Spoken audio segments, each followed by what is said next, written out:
With the Shadowbringers expansion for Final Fantasy XIV just around the corner, and with the influx of players fleeing battle for Azeroth, I decided that it was time to do a quick The Story So Far. Hey everyone, it is Mica, and I'm going to split this up into an undetermined amount of parts because as I started writing this, I realized there's a whole hell of a lot to cover. So sit back and relax, because there's going to be a lot coming at you pretty dang fast. So version 1 could be a series of videos in and of itself, and there are a lot of people who have already covered it very well. So I'm just gonna leave it as, there was this dude named Neil Van Darnus who was trying to bring down this thing known as Delamod, and when he did, surprise surprise, it was full of Bahamut, and boom boom boom, everything blew up, and there you go. Version 1 all summarized. Now fast forward 5 years and you are a brand new adventurer arriving in one of the 3 main city-states, unless you played a version 1, because then you're technically returning, but my guess is if you're watching this, you didn't, so we're just gonna skip all that. So as a new adventurer, as you arrive, you are given a bunch of random tasks by random NPCs, because whenever somebody sees someone arriving in town for the first time, their first instinct is of course to greet them and then immediately send them out to kill bees, marmots, cactuar, you know, a bunch of stuff. You also introduce yourself to one of the local innkeepers who promptly directs you to the proper area to get some adventuring done, which takes no time throwing you into the political intrigue of whatever city-state you're in. They also lead you to the first interactions with the scions and the generals of each area, and for some reason, everybody trusts you, a stranger, with some of the most important tasks like delivering letters to other heads of state. And this is the stage for your career as Eorzea's top courier. Oh, and the Essence of the World decided to drop by and say hello and give you the shiny. Once you complete these random tasks, which obviously are going to be given to the dude who just wandered into town a few days ago, like tracking down murderous criminals, stopping a cult from completing a revenge plot, and clearing out an abandoned mine, you finally are introduced to the Scions of the Seventh Dawn, and immediately are taken straight to their leader, Minfilia, who tells you, hey, you have a really special gift. It's called the Echo, and it's the key to solving all of Eorzea's problems. Oh my! Then she immediately tasks you to help solve a series of abductions and bury some corpses, because why not? And when you're finally sent to get that big baddie behind those abductions, there's a turncoat amongst your group, and you're swiftly captured and taken to be a sacrifice of sorts to Ifrit, Lord of the Inferno. But luckily, you can't be charmed so easily, and you slap that big red godlike bitch back to where he came from. And then you return victorious to Minfilia with a newfound desire to help right all the wrongs of Eorzea. But before you do, you need to attend special ceremonies in each city-state who all have high hopes of wooing you to join their ranks. And since you took care of Ifrit, this sort of thing kind of finally starts to make at least a little sense. Too bad it doesn't mean anything in the grand scheme of things. I just hope you chose the one you thought had the prettiest colors. And after you choose, you're able to sit back and relax in your new home, get to know the locals, maybe buy some fresh produce, have your neighbors over for a dinner party. No, just kidding. You're immediately called back to Minfilia, who wants you to make contact with a beast tribe known as the Sylphs, because something primal threat, I don't know, I stopped listening. You show up to the Sylphs village bearing gifts, but that's not enough, and they make you dance. But when they see you have no rhythm, you need to go slaughter some local wildlife while flower picking. And now they're your friends, and they tell you those other dudes who wouldn't dance for them are shady as hell, and they send you to investigate. So you go and you kill some of those other dudes and discover that, oh great, there's another traitor. But let's put a pin in that, because we need to find another Sylph who wandered off, and after you find them, you need to find the leader who also wandered off. Apparently Sylphs have no sense of direction. But before you set off to find that leader, you need to sober up some drunks, boil some eggs, brew some beer, basically normal stuff, and a whole lot of fucking filler content. And now it's time for another dungeon, lovingly referred to by the player base as the 1,000 Yawns of total crap. But you save the Sylph's leader, and yes, he's a dude, even though he looks like Granny from Looney Tunes. And now it's time to go see Minfilia again, because there's Ascians about. Well, not really, just signs they might have been around, but this still leads you to Little El Amigo, the main refugee camp of, El Amigans, who fled the war in, you guessed it, El Amigo. More on that in a few videos. But unlike the heads of state in the upper crust, it takes a while for these people to trust us. Time for more filler content. And now they like you. Just in time too, because some of the local kids were going to summon a primal on their own. You know how kids can be. But you stopped that before it could become a major plot point. But what possibly could have put that idea in these kids' heads? Ascians. Knock knock, who is there? Minfilia, who of course has another task for you concerning Ascians. She sends you to Fallgourd Float, but before you can do anything, you need to make this depressed dude some home cooking, just like Mama used to make, because that's the only way he's gonna tell you the information you need. Okay, now things can start, at least after you slaughter more local wildlife, because there's been a gruesome murder and people's faces are literally getting ripped off, but before you do, you always need to kill that local wildlife. Finally, you get a clue and you can start a real investigation. And after talking to the locals, you finally meet someone who can help. But he doesn't really want to unless you agree to commit murder yourself, because this one lady who was horribly disfigured and Delamide fell, well, she kind of went nuts and started summoning demons. So, best just to break into her house and kill her. But it turns out she wasn't just summoning the demons on her own. Nope, it was all because of Ascians. Now back to Minfilia, and this might come as a surprise, but she has another task for you. And it of course has to do with a primal threat. This time Titan, Lord of the Craigs. And of course, since the entire military force of Limsa can't do it, it's up to this Makote chick and you. But how on earth is this gonna happen? Haha, more filler content of course. Which means it's time to track down the company of heroes. And how exactly do you do that? Well, first you gotta smash some rocks, get some ingredients for a lavish feast, steal an egg from a mama turtle, which I can only assume is fertilized since she is after all incubating it, kill a veteran of the Beastman army, deliver a bottle of wine, fight your way through a dungeon for, am I reading this? Yeah, cheese. You go through the dungeon for cheese. Okay, then you get another bottle of wine and that literally takes 7 quests. And of course, along the way, you slaughter lots and lots of local wildlife. Finally, they send you to the Kobolds, the only worshippers of Titan and the first place you would have logically started looking in the first place.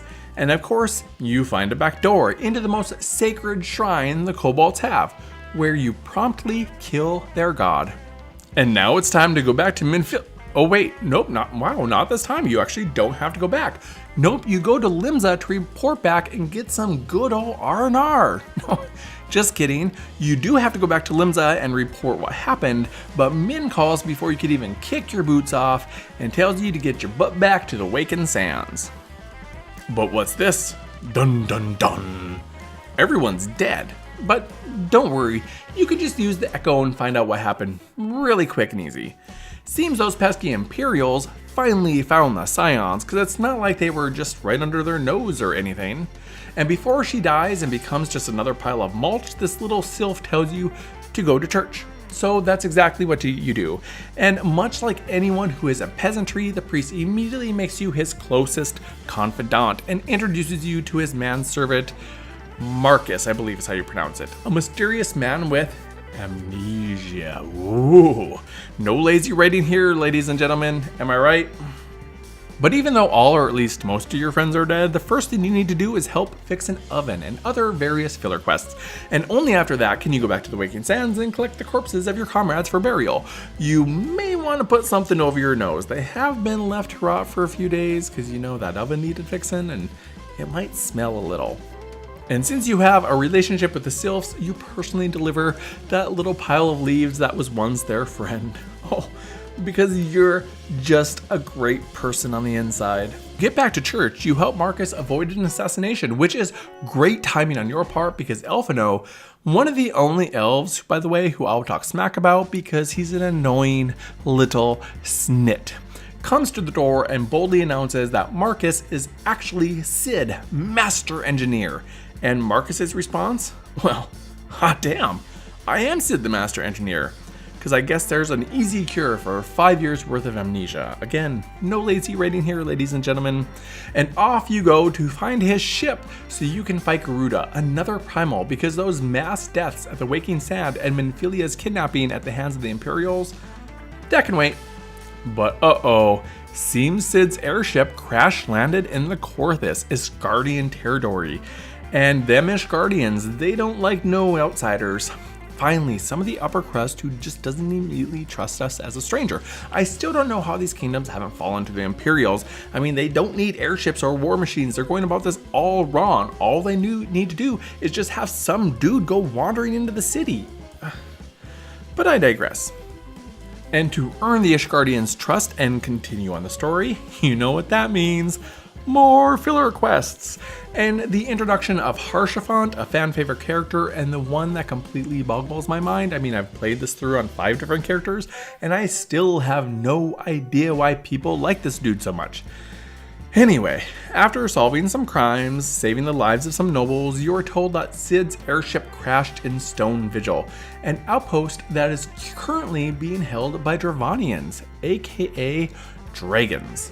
But of course, before you can retrieve it, you do need to solve some more crimes, uncover an imposter, deal with some annoying shenanigans of nobility, and of course, slaughter more local wildlife. Now you can finally enter Stone Vigil, which you do, and even though the ship has been sitting under snow for 5 years after crashing, she starts right on up and you're good to go, which is frankly fine because honestly it probably would have taken like another 15 quests just to find the right wrench to fix her with. And off to Garuda you go. Well, not yet. I mean, it's not going to be that easy, because even though Cid's ship is flyable, it's not quite strong enough to penetrate Garuda's big tornado thingy. So what's the most logical thing to do? A complete redesign of your airship's power source. But for that, you need corrupted crystals. And how do we get corrupted crystals, boys and girls? You betcha! More filler quests, of course. And even though the world is literally covered with crystals, a lot of them corrupted, I mean, you find these things absolutely everywhere, you need to find them from one specific spot. And then out of all those crystals in that spot, the one you need is being held captive by some dude, because why not? And he wants you to kill a siren, this big bird lady that charms men and then kills them. But not you, don't worry, because Echo. And then after all that crystal is worthless because they needed to, mix in a few other more side quests. But there's another one in the shroud, and this little Spriggan has it, and oh boy, you wanna know what? This is getting way too long. You get the crystal. I'll just leave it at that. And you're able to fly into Garuda's big vortex fortress thingy and kick her ass. Well, kind of. I mean, you do defeat her, but instead of just swirling into mist, she instead gets a group of Amoya and kobolds that she's been holding captive to summon Ifrit and Titan. So this could be a doozy of a fight, and frankly, a really fun one. Wait, why am I running away? Hey, no, come back here. Oh, dang it me. Oh man, I guess the Garleans are just gonna come in and drop down ultimate weapon and eat the primals and take their power, which sucks because I was really looking forward to that 3 primal fight. But now I guess we can finally get back to figuring out what happened at the Waking Sands. And how do we do this? Come on man, you should know this by now. Say it with me. More filler quests, yeah. You gotta find Biggs, you gotta find Wedge, you gotta steal some clothes and get them mended, you gotta steal a Magitech from the Garleans, install an artificial intelligence in that Magitech, and then basically you can just go waltz right in and set your friends free. Wow, that was easy peasy lemon squeezy. And props to you if you know who says that. But the Garleans aren't gonna take that line down. No, they're not gonna just walk away. They're gonna give you an ultimatum. Surrender now or die. And what do you think the most logical answer could be for a civilization whose armies still use spears and bows and axes to give a conquering nation armed with guns and cannons and large mechanical death machines? That's right, it's a collective. Fuck you. We can do this if only we work together. And that's what they do. They break in with their primitive weapons, they take down this highly technologically advanced army, and then they blow up this even more advanced piece of war tech that's infused with the energies of 3 godlike beings. And as the Garlean fortress comes crashing down around you, you escape just in the nick of time. Woohoo! That was a close one.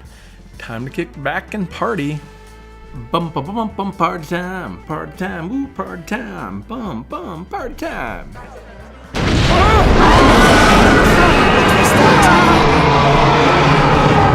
That roar. It can't be. Did you hear that? Oh, crap. Make sure to subscribe so you can join me next week for part 2. And of course, as per the usual, it's been a hoot. Until next time, have fun. Wait, didn't that collapse? Huh. I guess they just couldn't be bothered to change the model. Oh well.